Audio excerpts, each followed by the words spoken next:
हमारे channel techy and technical को, साथ ही दबाइए पास में बने बेल आइकॉन को, ताकि आपको हमारी वीडियो की नोटिफिकेशन सबसे पहले आप तक पहुंचे और कोई भी वीडियो आपसे मिस न हो। नमस्कार, द डीप डाइव में आपका स्वागत है।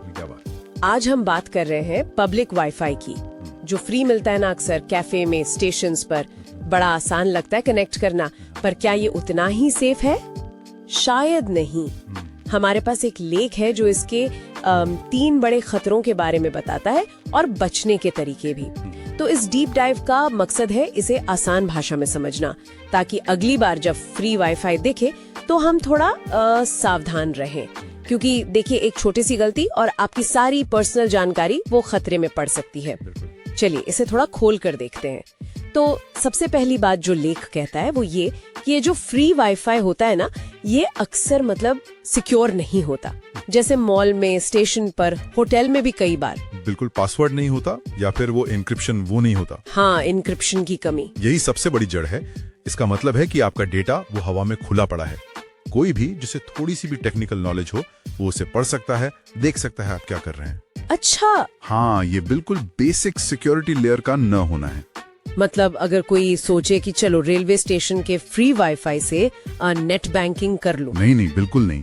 ये तो बहुत ही खतरनाक हो सकता है। ओह, सोचिए, उसी नेटवर्क पर कोई हैकर बैठा है, उसके पास कुछ सॉफ्टवेयर्स हैं, वो आराम से आपकी लॉगिन डिटेल्स, पासवर्ड्स ये सब चुरा सकता है। बाप रे, ये ऐसा है जैसे आप सड़क पे खड़े होकर अपना बैंक पासवर्ड चिल्ला रहे हो। ये तो बहुत डरावना है। अच्छा, ये तो हुई खुली बात, पर लेख एक और थोड़े छिपे हुए खतरे की बात करता है।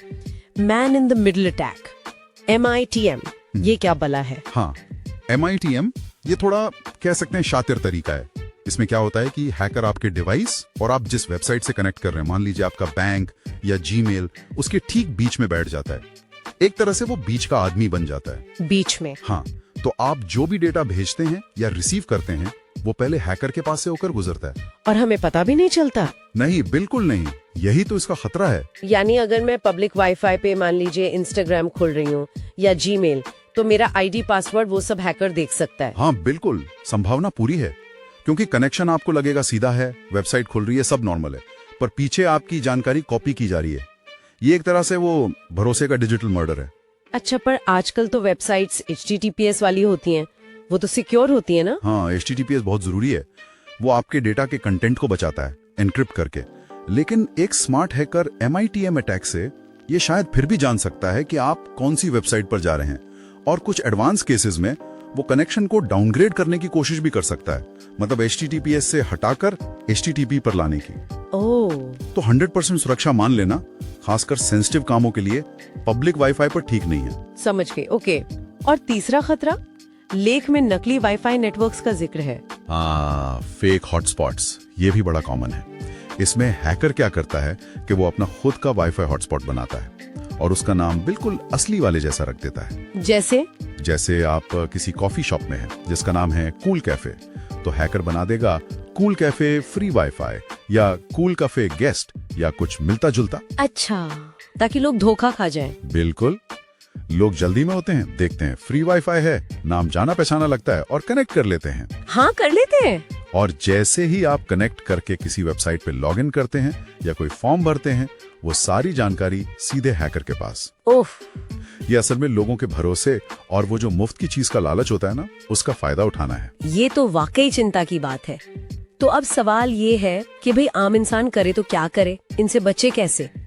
लेख कुछ उपाय बताता है। पहला है VPN, वर्चुअल प्राइवेट नेटवर्क। हाँ, VPN एक बहुत अच्छा उपाय है, बहुत कारगर है।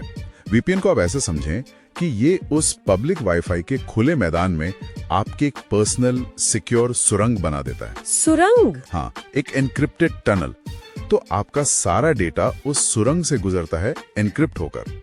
तो अगर कोई बीच में देखने की कोशिश भी करे तो उसे कुछ समझ नहीं आएगा, सिर्फ गड़बड़ कोड दिखेगा। अच्छा, तो पब्लिक वाईफाई अगर इस्तेमाल करना ही पड़े मजबूरी में तो VPN ऑन कर लेना चाहिए। बिल्कुल, ये एक अच्छी आदत है।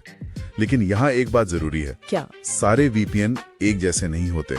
खासकर जो फ्री वाले VPN होते हैं, उनमें से कुछ खुद ही आपका डेटा बेच सकते हैं या सिक्योर नहीं होते। अरे, हाँ, तो एक भरोसेमंद पेड VPN सर्विस लेना बेहतर रहता है। थोड़ी रिसर्च करके। ये बहुत जरूरी पॉइंट है। ठीक है, और लेख ये भी कहता है कि पब्लिक नेटवर्क पर वो बैंकिंग, शॉपिंग, ओटीपी वाले काम, ये सब तो बिल्कुल नहीं। कभी नहीं। ये काम हमेशा अपने घर के सिक्योर वाईफाई या फिर अपने मोबाइल डेटा से ही करें। मोबाइल डेटा शायद थोड़ा महंगा लगे कभी-कभी, पर सुरक्षा के लिहाज से पब्लिक वाईफाई से 1000 गुना बेहतर है। सही बात है। उसकी कीमत आपकी प्राइवेसी से ज्यादा नहीं है। और एक छोटी सी टिप और थी, इस्तेमाल के बाद नेटवर्क को फॉरगेट कर देना। हाँ, फॉरगेट नेटवर्क। ये जरूरी है ताकि आपका डिवाइस अगली बार ऑटोमेटिकली उस असुरक्षित नेटवर्क से कनेक्ट ना हो जाए। हाँ, वरना हम ध्यान भी नहीं देते और फोन कनेक्ट हो जाता है। बिल्कुल। ये छोटी छोटी सावधानियां हैं, पर इनसे रिस्क काफी हद तक कम हो जाता है। तो कुल मिलाकर इस डीप डाइव का निचोड़ यही है कि पब्लिक वाईफाई सुविधाजनक है, पर इसके पीछे काफी गंभीर खतरे हैं। जैसा स्रोत में था, एक छोटी सी लापरवाही और आपका पूरा फोन हैक हो सकता है और शायद पता भी न चले। बिल्कुल।